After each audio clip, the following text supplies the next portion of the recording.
Welcome back to another episode of The Scroll.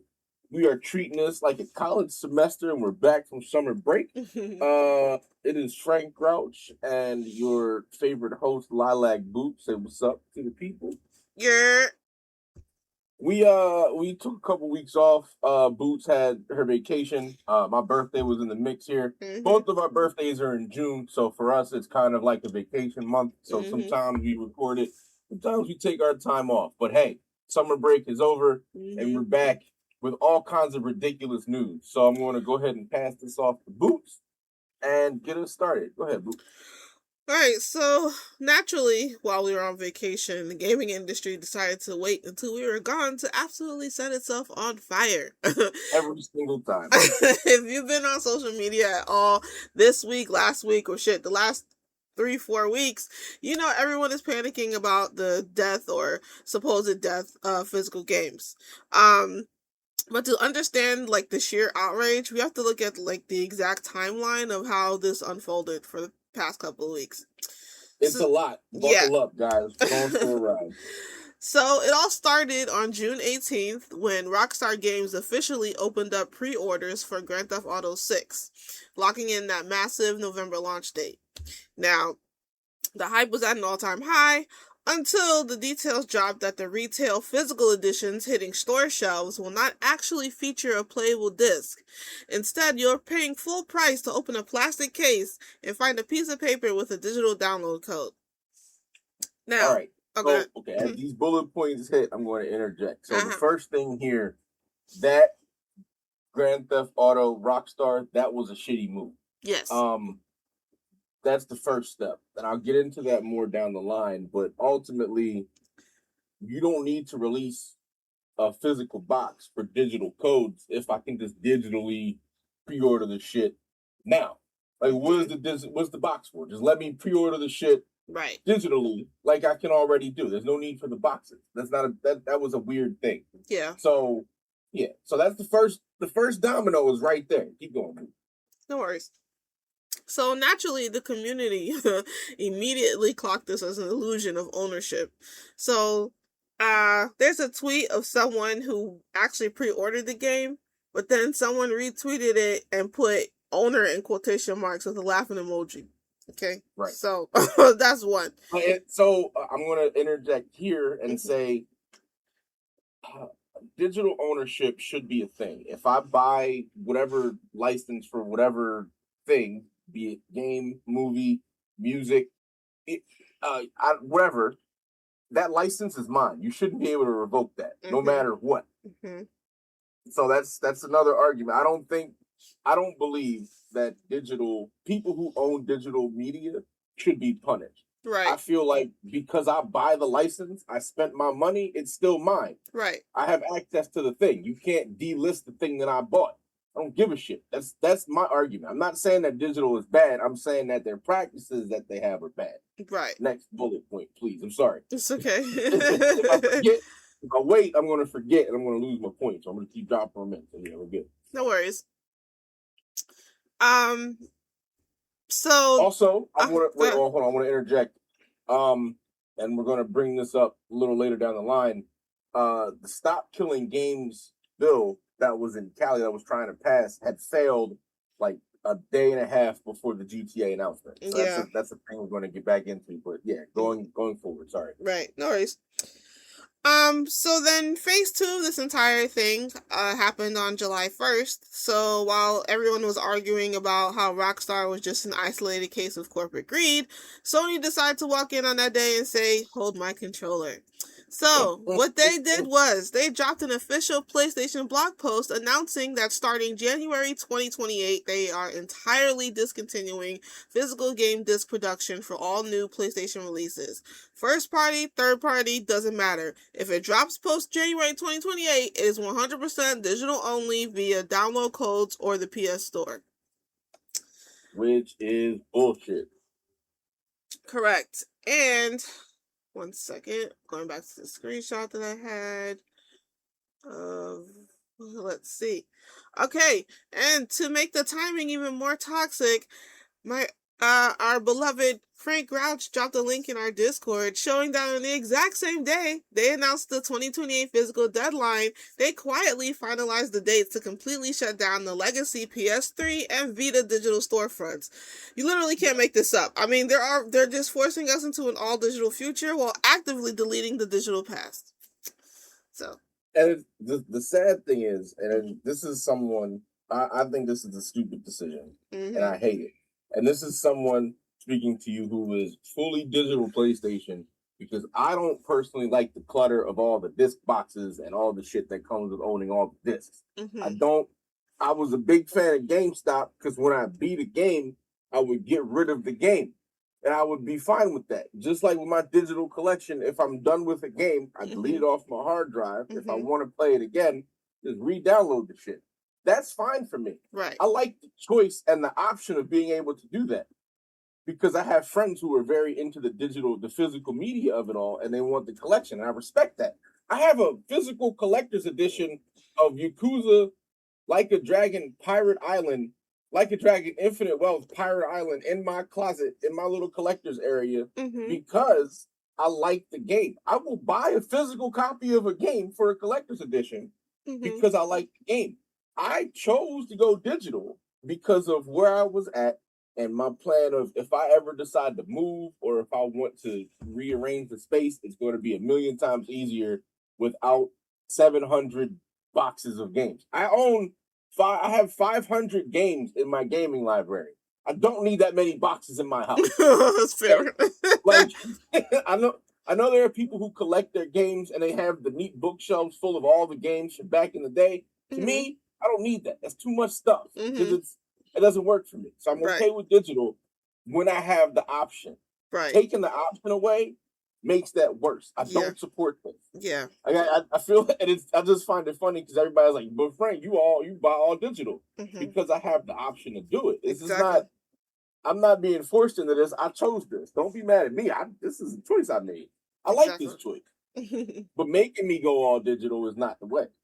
And because of the fact that not only, I forgot something else, not only did they discontinue the PS3 and Vita store, not only did they announce that they were going full digital January of 2028, in the same week, like 2 days before, the announcement came that the Sony digital movie studio, the digital online movie thing, was removing 500 movies from their library. Oh yeah, they did say that. Yeah, they did. Like, it's not only did y'all tell us that you were not going to allow physical games, not only are we arguing back and forth about the ownership of digital games, not only did the bill in California the Stop Killing Games movement bill that is directly related to delisting and closing down servers of games, not only did that fail by like 3 votes, which is some bullshit, but you're also telling me that you also took down 500 movies and you want goodwill?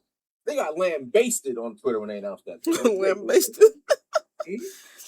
Yeah, I mean, and also, just so you guys know, whoever owns a PS4, PS5, whatever, the actual deadline for them snatching all your shit is in September. So if you have any movies or TV shows that you absolutely adore that you don't want taken away, I suggest you go find somewhere where there's a physical copy of it, because in September is when they're yeeting their shit off of your console. So I'm going to tell you, there was a point where everything was physical media. So if your show was made, I want to say before 2019, I would say check your local flea market, your local farmer's market, your local vintage video store. There is one nearby. Thrift shops will have some of the stuff, but like I think Best Buy still even has physical stuff too. Who? Best Buy. They don't have no physical copies no more.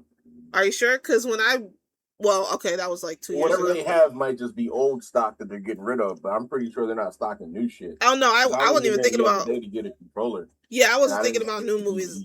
Not new movies. I meant like whatever came out post like 2 years ago. Yeah. Go ahead. Sorry. I would say I would strongly suggest going to get that. I might end up trying to do the same thing, but I might go about getting the physical or the digital way. Like I might go old pirate style and just start downloading it. Right. Throwing it on a hard drive somewhere. Right. Which also works. Yeah, even to me it's even better because it takes up less storage space. But that's just me. So but 100% support physical media. That's where I stand. Like I don't I hate what they're trying to do digitally. Correct. So, because of all this, the current fallout, as you can imagine, is crazy. There's even some studios, some indie studios that are drawing the line in the sand as far as dealing with Sony.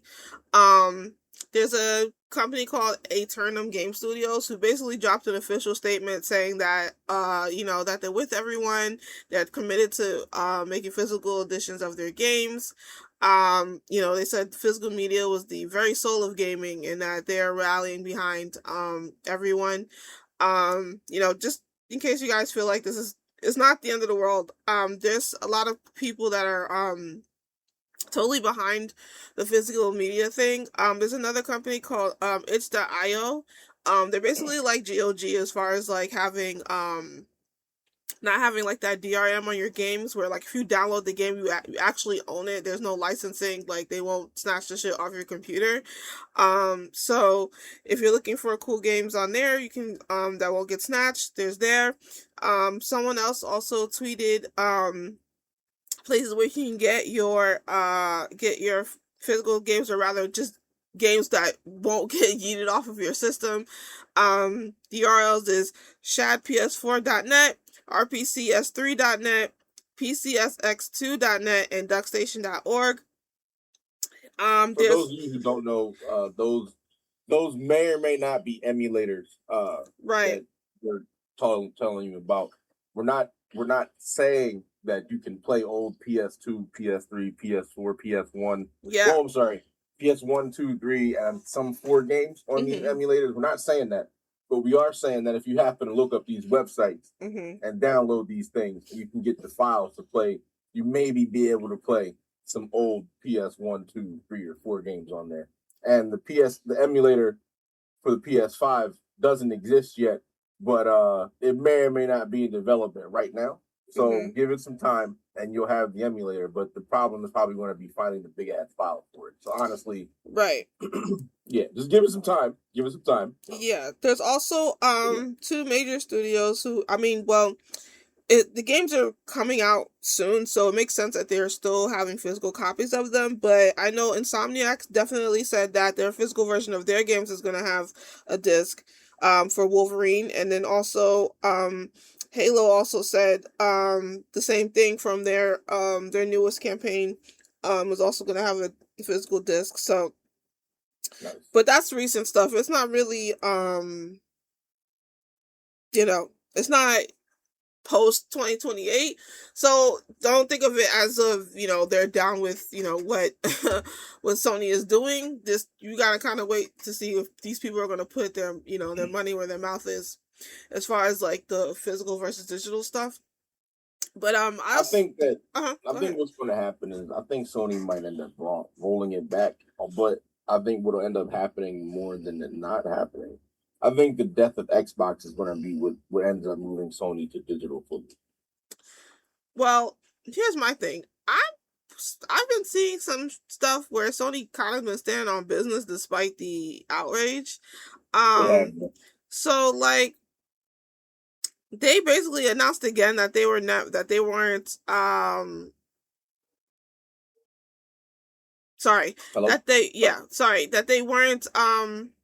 weren't going back. Like I think they announced that they weren't going back on what they said. And then excuse me. And then someone was like, I had the tweet just in my hand, I just lost it. But someone said, okay, so like, you know how everybody folded like just a couple of days ago when they released the Black Ops 1 and 2? Black Ops 2 release? Yeah. So basically when that happened and then the PlayStation Store ended up crashing because everybody went to go buy those things, and then someone retweeted it and was like, wow. It was like, wow, all it took was for 2 15-year-old games for y'all to fold. And then he was like, Sony really spitting in y'all buttholes for real. I was like, yo, look, man. Number one, correct. Y'all just holding it open for him. Number two, it was the gun and ball gamers that just ran to it. Like everybody was like, oh, this is stupid. We don't need Like the funnier thing about this, y'all ran to a 15-year-old game. They just released Black Ops 3 or one of the Modern Warfares for free on PlayStation Plus. If you want to play Modern Warfare so bad, they just gave you a fucking free game. Why did you run and dump money in some old shit that's not even quality remaster? Right. Y'all are fucking stupid and just march. Like it just you ran to an old game. Black Ops 7, the one, not the one that just came out, like the one that came out like 2 or 3 years ago, is a better option. Exactly. Than that. Like, what are y'all doing? Yeah, and y'all want to be racist that bad? You wanted the fucking emblem editor so bad? Just fucking ran to the shit. Stupid. And the actual statement that Sony said was users will support PlayStation no matter what, and everyone will accept the transition. So it's like they basically just called y'all pussy. So it's like, come on, bro. I was leaning. You've talked about this. I have never been a PC gamer. Oh shit. Because I was console. Console's easier for me. It's all right there. I didn't have to think about it. Buy console, buy game, done. Right? I was cool with that. And that's put too much thought into it.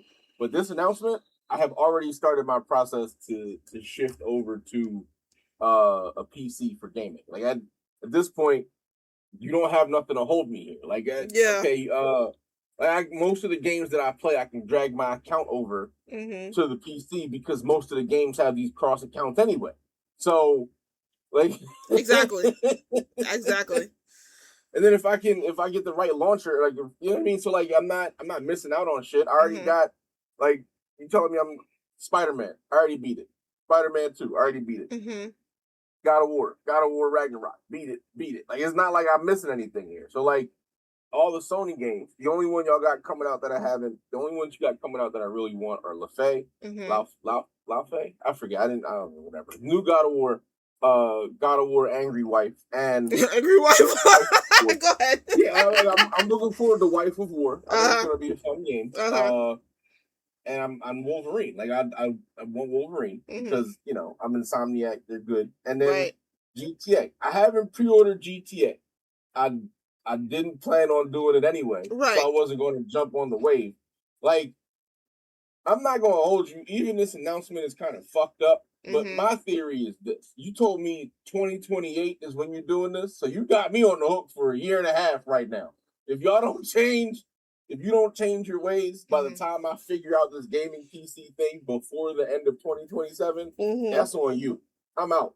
I don't have to stick around. I have an exit plan. It's just right now, everything is currently in the console. So like it's in the ecosystem. To break the ecosystem is going to take some time. So, and then the AI is not helping because I got to build a PC from scratch. It costs a little bit more than everybody expected, which we knew. We talked about this. We said that was going to happen. Yep. But is now ultimately, is it worth buying a GameCube for the money that they're asking for, or should I just go build my own shit for a little bit more? You know what I mean? Like, yeah, that makes sense. I'm not losing money.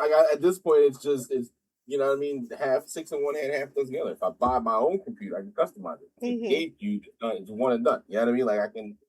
So. Right. So before I actually want to switch our next bullet points because the PC port thing. So they actually quadrupled down that same week. And basically what PlayStation said, well, this is alleged, I guess, but it's IGN. They said that PlayStation reportedly pulled out of PC ports due to, quote, inconsistent releases and lack of revenue. So it's like, now you're just trying to cook the PC people too. Releases. Y'all the ones that released them. Exactly. And here's a meme that says, you know that clown meme where the guy's dressing himself up as a clown and puts the wig on? So the first part says, delays PC ports by 2 years. Next part says, release PC ports 2 years later at full price. Next part says, don't promote said PC ports. Last part says, PC ports aren't profitable. Like, y'all sound stupid. Exactly. Like, why doesn't nobody, like, remember that? It's the bike stick meme. Nobody exactly. We're the reason why. Like, what are you doing? Like, man. So, I can point to the Helldivers fiasco. Everybody who played, like, the Helldivers released on PlayStation and PC. PC players were excited to cross over PlayStation players to play this game. However, like 110 countries couldn't even play off RIP because of a licensing issue. Oh, wow. because the shit isn't like available in their country. So they had to deal with that, fix that, and a whole bunch of other shit. It was just a whole bunch of like, oh man, yeah, fuck it up. Like, Yeah. ultimately that's what it became. And it's just like, God damn, man, y'all had such goodwill from the gaming community. You almost could do no wrong. And I say almost because up until this point, they could do no wrong. Everything they were doing was fine. Yeah, y'all raised the price a little bit for fucking PS Plus by like $2. But I mean, the dust settled, and yeah, it sucks, but you still gave us quality content. So I'm not really, I get it, but I'm also not really upset about the price being raised, considering like they don't have to do it. I understand that, right? And they shouldn't have done that, and I also understand that. But you still give me relatively good quality shit for what I paid for the PS Plus. So like. Just keep the quality up, and I can justify a little bit of a price gouge. But like, if you don't, then we have a problem.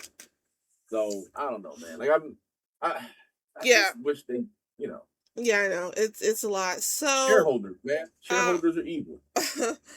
Okay, so I wanted to address finally with the Sony thing, because some people were getting excited about this, but I wanted to look more into it just in case. I didn't want people to get hype over nothing.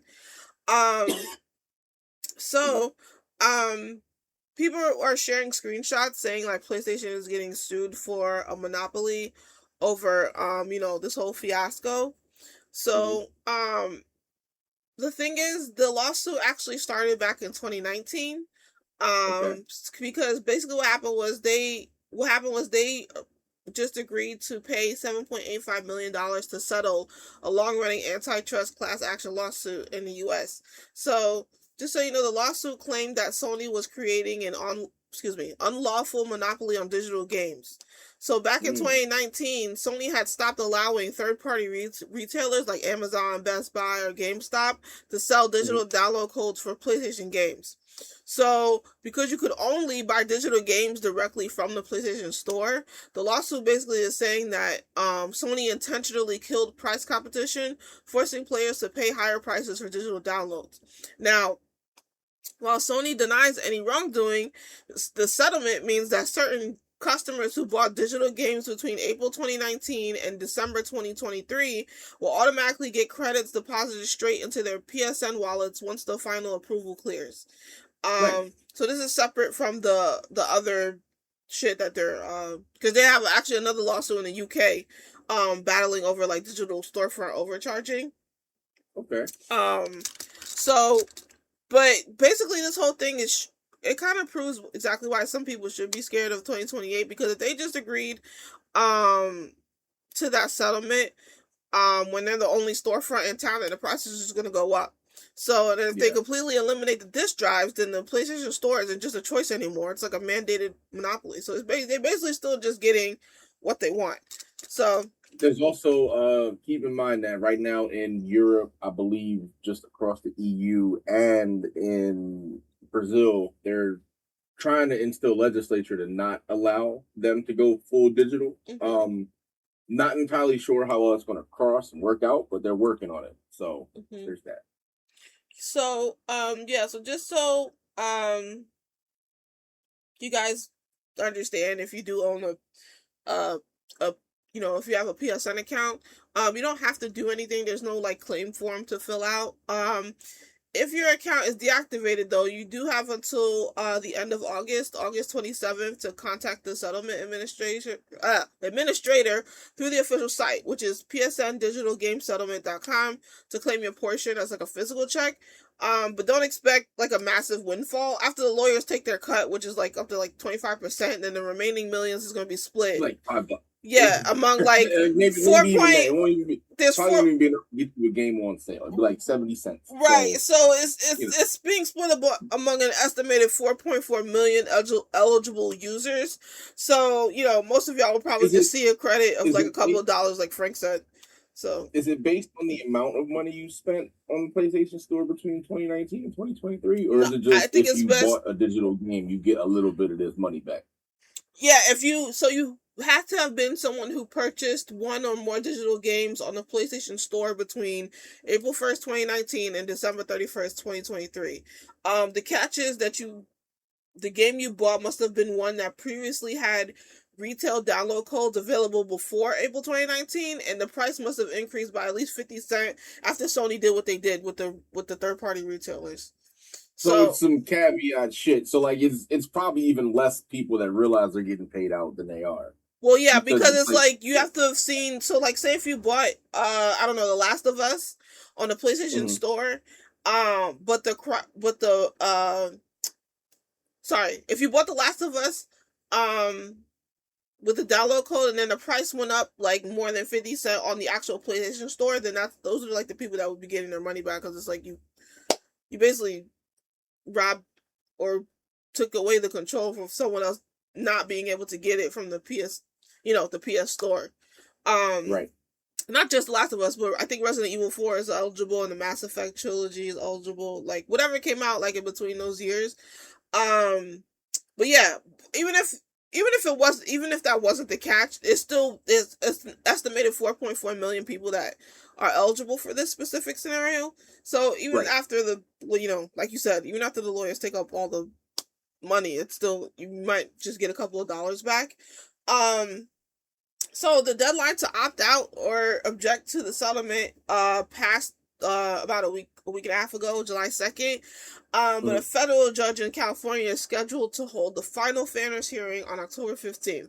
So assuming that the judge gives it the final green light, then, you guys will get those change in your PSN wallet. So it really depends on how many digital games you bought in between that time frame. So yeah, who knows? So yeah. Next is, sorry, that's my place.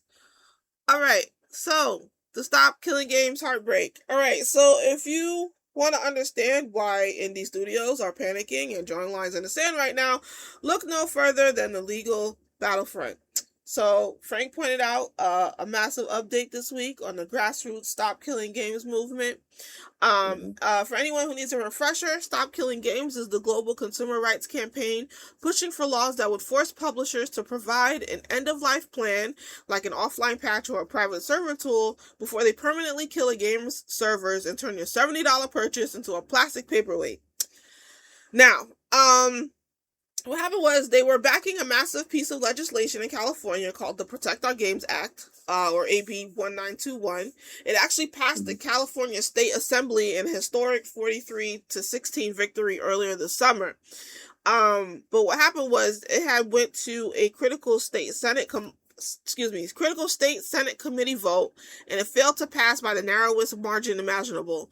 The bill needed 6 votes to get out of committee. It got 4 yes votes, 3 no votes, and 3 members abstained. Because the bill needs a definitive majority to advance, those abstentions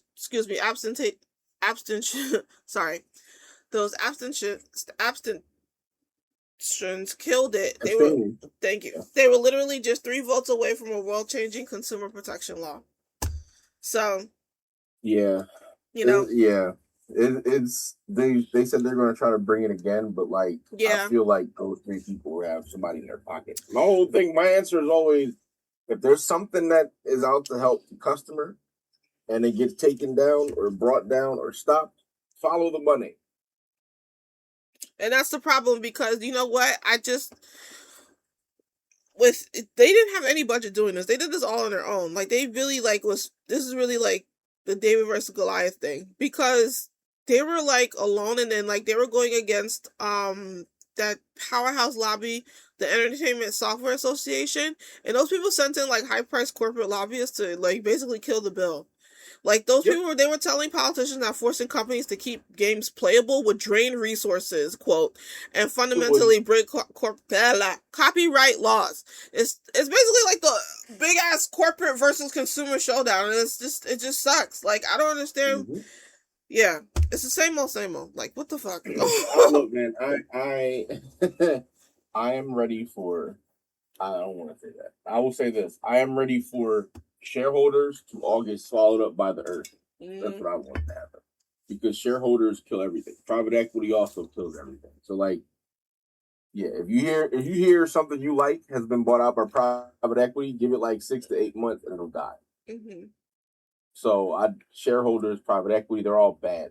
Like, Yeah. I'm not going on about this, and I'm not saying that CEOs are bad. Like, there's the concept of a chief executive officer is not a bad thing. Yeah. Because that means that there's somebody at the helm of said business making the right decisions. The problem is a lot of these CEOs forget or never were people first, and they end up just being money hungry and greedy and doing stupid shit that causes whatever quality of the product that they had to fall to shit. And then it's just like, bro, you know what I mean? Like, I know it sounds like a really, like, I'm not defending CEOs in any way. I personally think that the concept of a CEO should be the guy who is the lowest ranking worker at the company should have about as equal say as the CEO, because they don't make decisions for the low guy, they make them for the high end guy. I don't think that's fair. Big union guy. So, like, I'm not, you know what I mean? Like, I'm not trying to defend them, but like a single CEO who has a little bit of heart left and cares about his product and his business, I would trust a little bit more than a shareholder group of private equity suits who just run around and say the bottom line, the dollar, the bottom line, the dollar, the dollar, the bottom line, yeah. The dollar line. Yeah, so, this just brings us right back to why the gaming community is taking matters into its own hands, because, if the European Commission declines to pass their binding laws and a major U.S. state bill falls short by 3 fucking votes, then the legal system is not coming to save us. So, that's why you have to, rely on project creators. There's a project creator named Zerdy who was building, something called ROM-M, and I believe it's a digital library where you can get the games that you want. Let me just double check what. Also, I'm not saying that you should steal. But what I am saying, we're not saying that. Just, look after yourself. We're saying look after yourself is what we're saying. What I am saying is, if buying isn't owning, then piracy isn't stealing. That's what everyone's saying. So take that information, do what you will. Yes, and this is not an emulator. So just to give you some background, I just wanted to shout this person out. So in 2024, Nintendo declared war on emulators. March 4th, Yuzu paid Nintendo $2.4 million, deleted its code, and handed over its domain. October 1st, Ryu Jinx got a phone call. The GitHub organization vanished overnight. May 2024, Nintendo filed 8,535 DMCA takedowns to scrub Yuzu code from every fork. By 2026, Nintendo has collected $6 million in emulator settlements. Every major Switch emulator is dead. But Nintendo has a problem. His name is Zerdy. In March 2023, 1 year before the war started, he quietly built ROM-M. ROM-M is not an emulator. It's a ROM manager. It scans your legally dumped game files, pulls metadata from IGDB, Moby Games, and Screenscraper, fetches box art from Steam Grid DB, and pulls your achievements from Retro Achievements. Then it lets you play in your browser through Emulator.js. Nintendo's own top IP lawyer admitted on the record in January 2025 that this is legal. Emulators only become illegal when they bypass encryption. ROM-M doesn't. It just organizes what you already own. 9,114 stars, AGPL 3.0, 400 plus platforms supported. NES, SNES, N64, Game Boy, GameCube, PS1, PS2, Dreamcast, Genesis, Atari, DOS, Arcade, Flash Player, I believe, which is the throwback because they got rid of that. GameCube, PS1, Flash games through Ruffle. Official apps for Play Night on Windows, Argosy Launcher on Android, Grout for MUOS handhelds and NBRNC devices, Sync plugins for RetroArch, Steam Deck, and SyncThing. Multi-disc games, DLCs, ROM hacks, patches, manuals, tag filtering. Make sure you can also share your library with friends with permission levels. This made the front page of Hacker News. Sony deleted 2,000 PS3, Vita, and PSP games from its store. Nintendo took down every Switch emulator in 2 years. Your digital library was never yours. 2 guys in a Discord server built the museum they can't take back. Now, yeah, do what you will, okay? I love it. That's all I have to say. All right. So, yes, so we'll be right back. We're going to be talking about the Xbox layoffs, 2K being anti-cheat whores, a culture moment, and what we've been playing. So we'll be right back.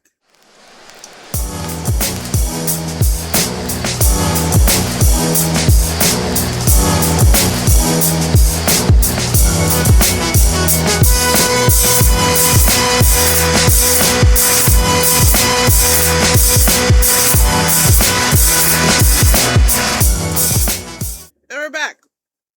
All right, so to start off, we're gonna get into someone else being a dickhead this past couple of weeks, but it just wasn't as noticeable because, y'all are outraged.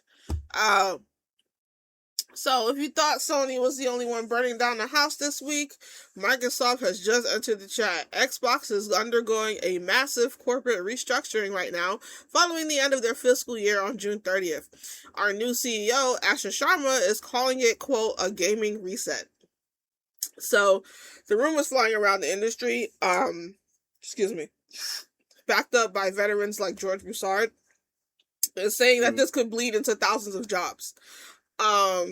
Worse yet, reports from The Verge and Bloomberg indicate Microsoft is actively looking to close or sell off up to 5 active studios.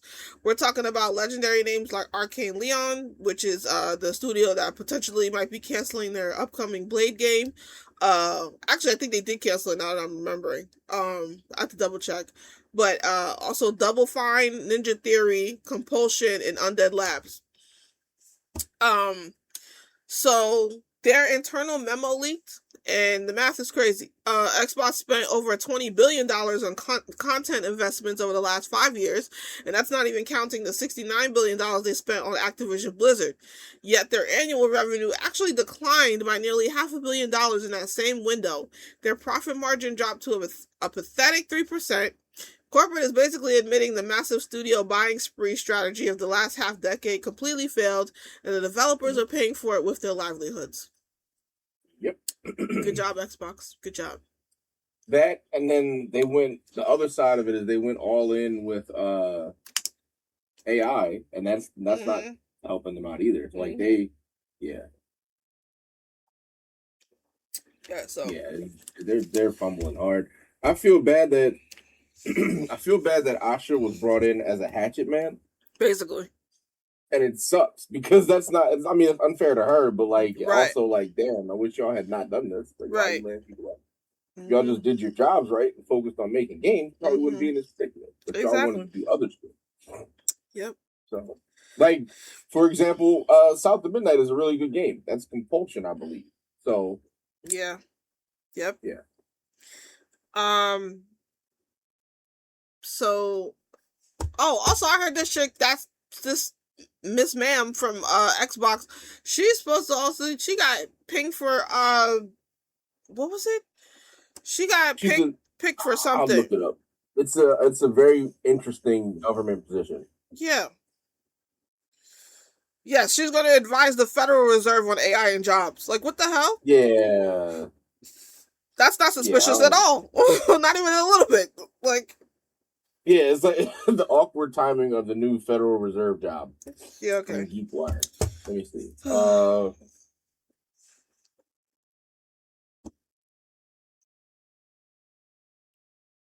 Here you go. She was named to the U.S. Federal Reserve panel on jobs and productivity after making 3,500 layoffs. Yeah, it's a lot of bad, and I'm to use a metaphor, I feel like we just need to strap a whole bunch of C4 to the load-bearing structure and just implode this shit and start over. Yes. Because y'all are fucking up. Like, y'all not trying to make it actively better. And here's the biggest thing that really bothers me about this. So, let's just use Elon Musk, for example, right? He wants to be adored, loved, worshipped, whatever. He wants that adulation from the people, right? But he's a giant piece of shit. We all know this, and he's not really a smart dude, but he just happens to be around the people who have the brains to do shit. That's how we got Tesla. So my thing is, if you got approximately $50 billion available, and you want to be loved by the entire world, and you literally could probably do no wrong after this.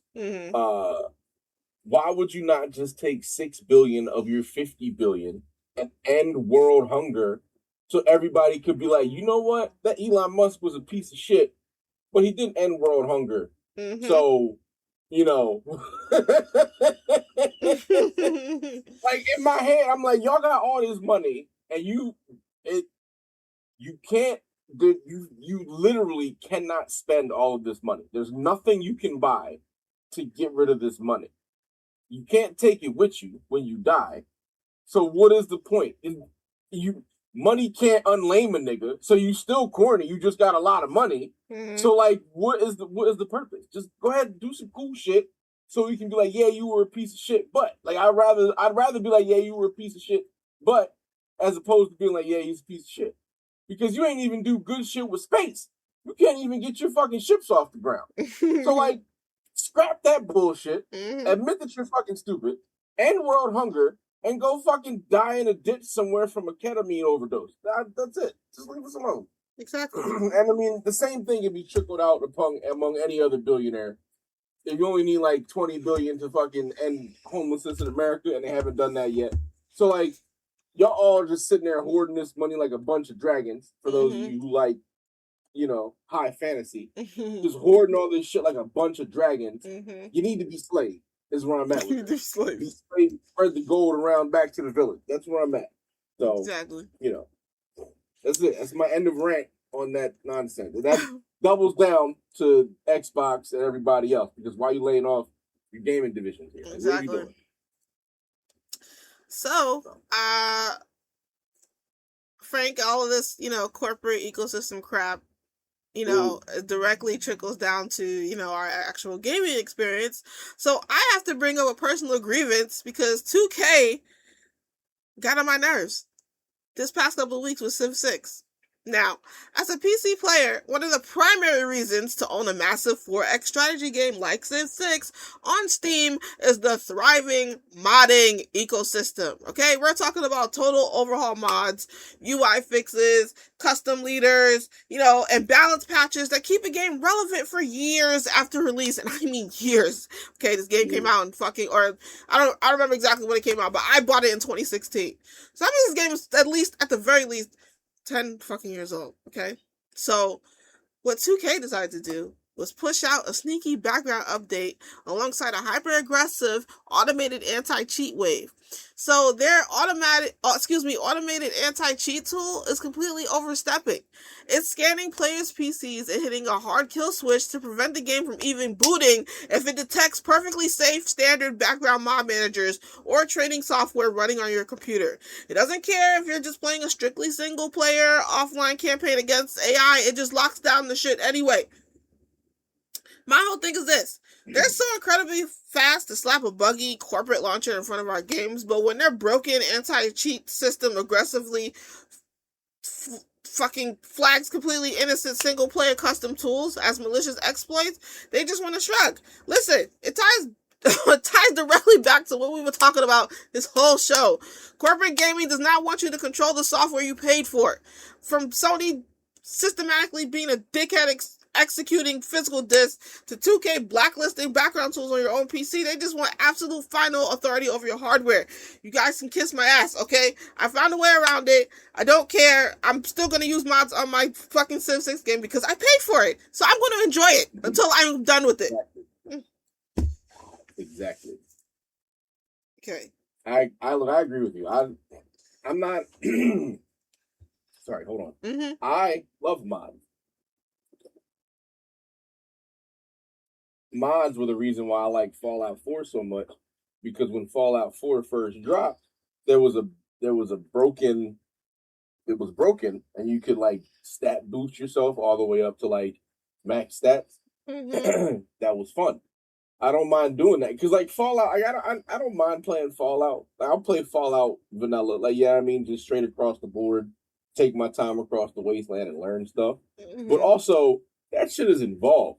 If you tell me that I could go ahead and max everything out in the beginning and start and have fun that way, I absolutely will do it. Mm-hmm. I will do it. but I can play Fallout Vanilla, so I had the option, so I did it. I had a blast. Mm-hmm. I'm sure you did.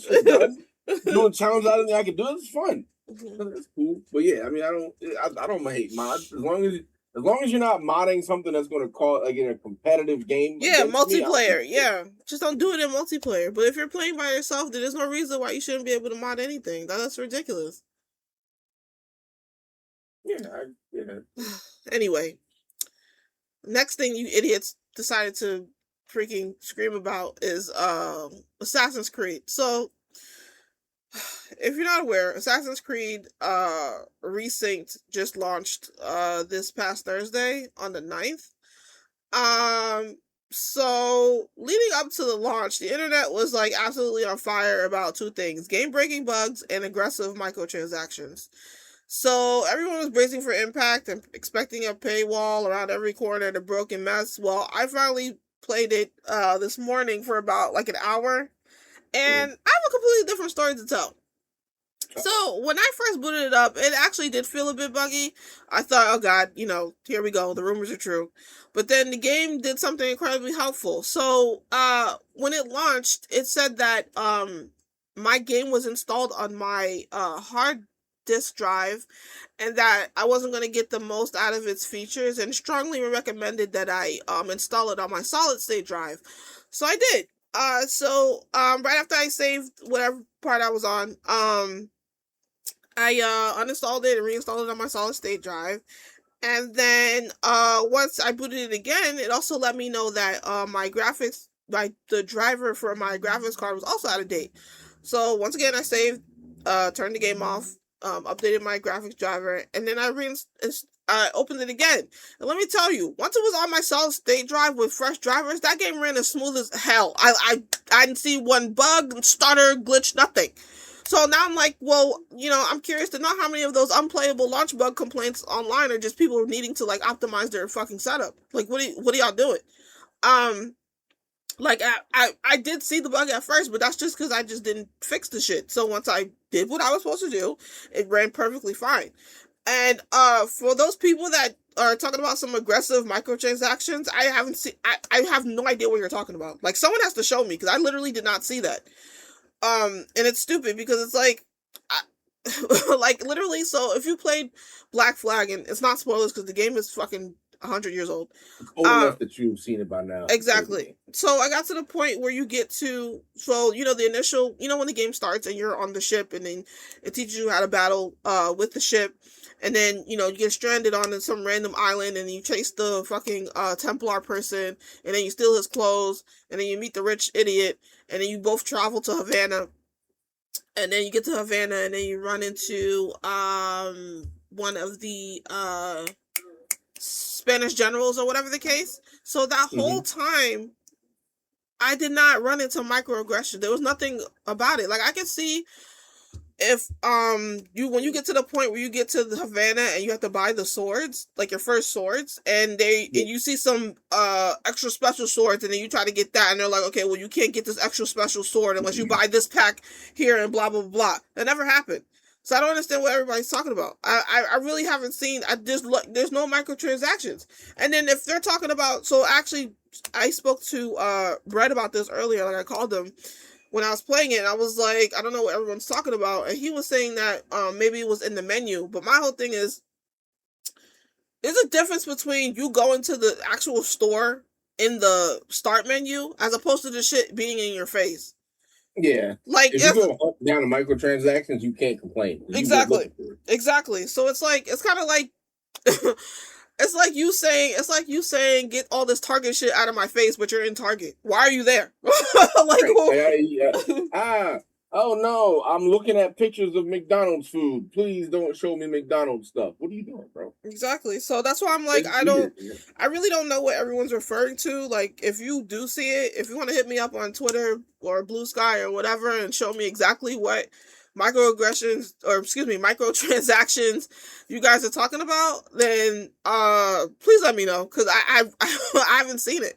Not once. It's playing like a single player game. I will say though, I did like how the menu looks. Like, I love how the menu looks. It looks kind of fire. It looks like a timeline, and it shows like the past like the characters from past games, like Odyssey, Mhm. Origins, Shadows recently, my son from Baghdad, I can't remember his name. Like it just like it has Right. the time. It's in chronological order, and you can just look at the characters. But I didn't like click on them or anything because that's not what I came there to do. But like there's nothing asking me to buy anything. It's just there. It's just you start the game and you just go. Like it was nothing about it that like I don't understand. That's why I'm like I'm really confused. I don't know what everyone was looking at or what they saw or whatever the case. But yeah, somebody please tell me because I haven't had one problem since I fixed my settings. I haven't had one problem with that game at all. So someone please let me know because I didn't see it. they're just making shit up as they go along. I mean, maybe I don't know, but it's like I've seen a couple of reviews on Steam because even Brett told me he was like he's seen some reviews on Steam saying, "Oh, get these microtransactions out of my face," and I'm sitting here like, well, damn, like were they really trying to press people to buy some Assassin's Creed games? So it might be the so with it, I know when I used to play when I was playing Assassin's Creed Mirage and Origins and the other ones, there was always when I start the game, there's always an advertisement for like a season pass or like right, the fucking next game or the right, current game that's out. I'm just like, okay, that's annoying, but right, like just a little home screen thing. Like once I get into the game, that's no longer valid. Like I don't see right, that anymore. I don't really right. care. But Exactly. yeah. And I don't consider that a microtransaction either because you have to choose to go to the store to get that stuff. Yeah, it's not effectively a microtransaction is some shit I gotta buy like directly affecting the game, like a cosmetic or some shit. Exactly. So I don't So know what they're talking about. But yeah. Yeah, I was so confused when I turned the game on. I'm expecting some shit to get in my face and I'm just like I don't see what everyone's talking about. So I'm like, yeah, someone's gonna have to like literally show me what they're seeing because I don't know. Yeah, I don't know what you guys are talking about. Okay. Next, let me see. Give me a second because I think I actually lost the screenshot that I had.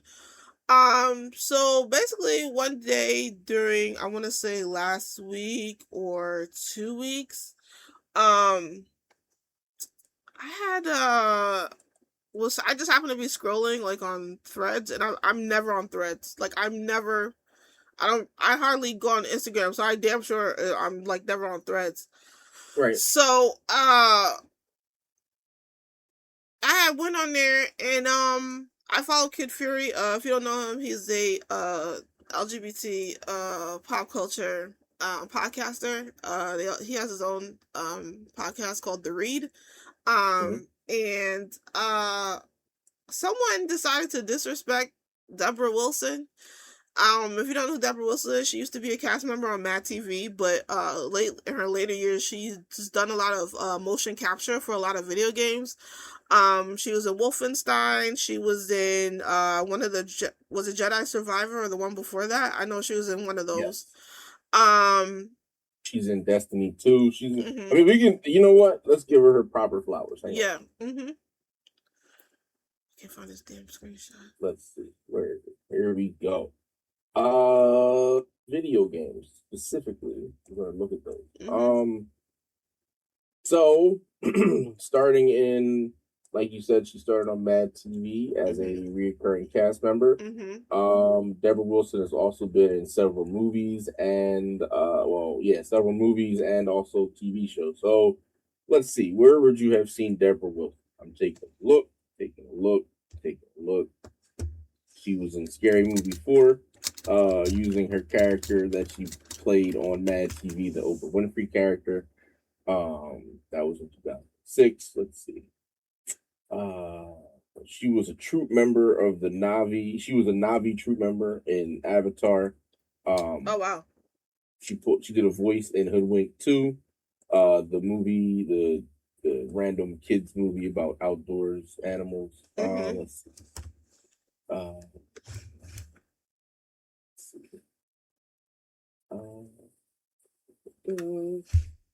She did the voices of the demons in The Nun. That's a goofy. That's goofy. Oh, I I didn't like. know that. Let's see what else.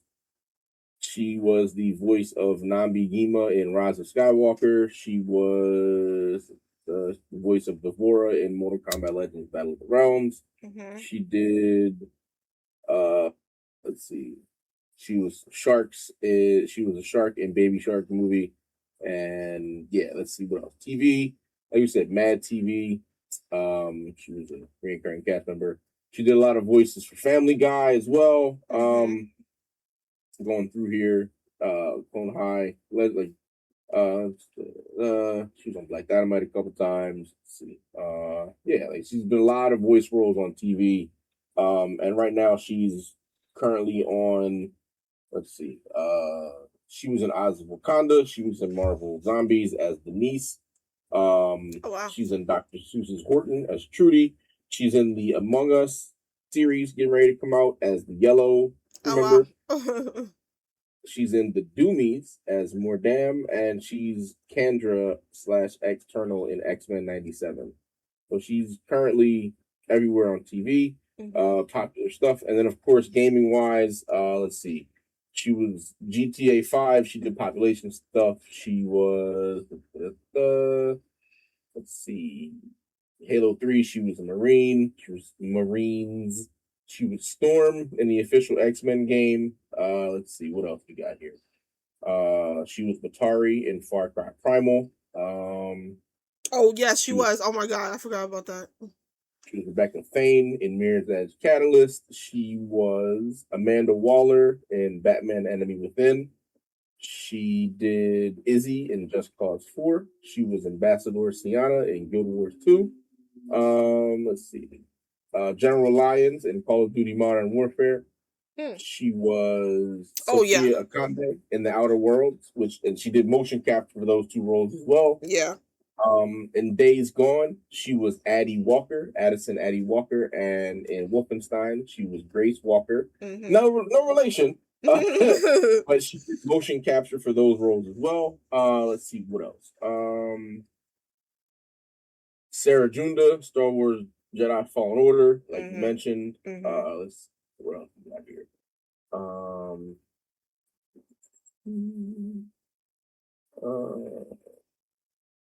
She did a couple of voices in Persona 5 Strikers. She was Kit in Rift Apart, Ratchet and Clank.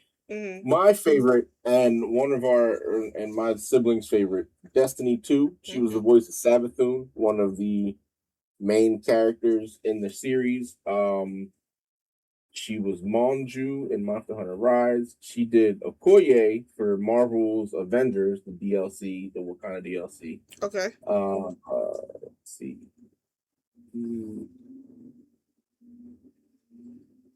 She was Grilla in God of War Ragnarok, or Gryla. I forget how to pronounce that. She did Sarah Junda motion capture for Jedi Survivor. She was Billette Crow in Forspoken. She did Amanda Waller, voice and mocap for Suicide Squad, Kill the Justice League. Oh, wow. What else? Oh, she did the Queen Michelle voice for the English dub for Like a Dragon, Pirate, Yakuza in Hawaii. That's cool. Oh, nice. Here's one for you, Boots. She voices Harriet Tubman in Civilization 7. Oh, shit. I did not know that. I definitely didn't know that. This one for me. She does the voice of the old Shrew Lady, Judge Fatal in Mouse P.I. for Hire. So that's cool. Nice. I found what Kid Fury said. She's also in Death Stranding 2 on the Beach. She plays a doctor. Outer Worlds 2, she's Ethel Tinsley. She does Ikora Ray's voice for Mara Juno in Destiny 2, The Edge of Fate. It's a lot of so essentially, Deborah Wilson has a hell of a career as a voice actress and an actress, and she's been doing it for several years.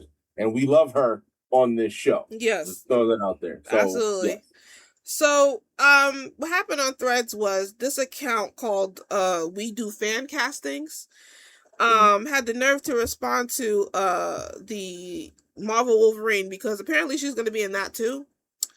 Is she? And yeah, because there's like screenshots of her in the game, and the whoever is running the We Do Fan Castings account had the nerve to say, who is she supposed to play? She's a great voice actress, but can we stop putting her face in every video game, people? That's what they said.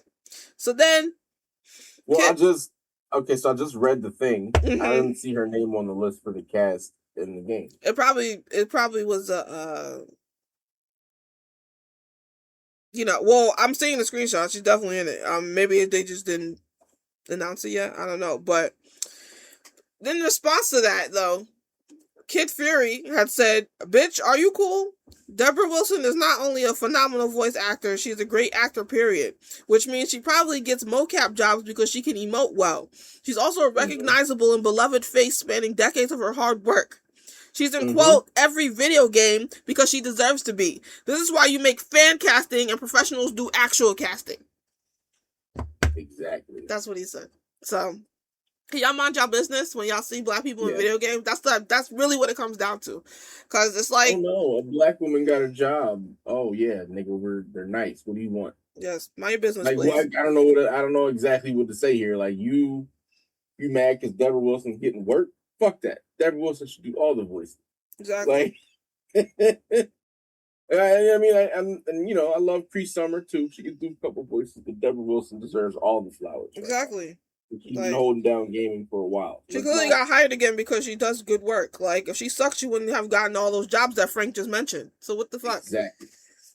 Exactly. All right. Well, that's just what I wanted to say, just in case somebody decides to disrespect her again. We're not tolerating that. So, all right. So after that, we're gonna talk about what we've been playing. I don't know if you want to go, if you want me to go, Frank. Oh, you. All right. So I already mentioned Civ 6 and all my freaking problems with 2K and messing me up. And I also mentioned Assassin's Creed, which I have had no problems with so far. So I did decide to play Pokemon Fire Red, because for my birthday, my mom had gotten me this cool emulator. It's like this handheld emulator. And it had Pokemon Fire Red on it. So I was like, all right, let me just start again. It's the reason why I had changed my name in the Discord to fuck Gyarados, because I ran into Gary and his fuck ass Gyarados, and it pissed me off because it made my, Pikachu faint. And it's like, how? You are a water flying type. Like, get away from me. So, yeah, so I was upset about that, but, I kind of took a break from that because I beat all the gyms, and then the only thing that's left is to fight Gary's stupid ass again, and then also the, what do you call these people? The Indigo League.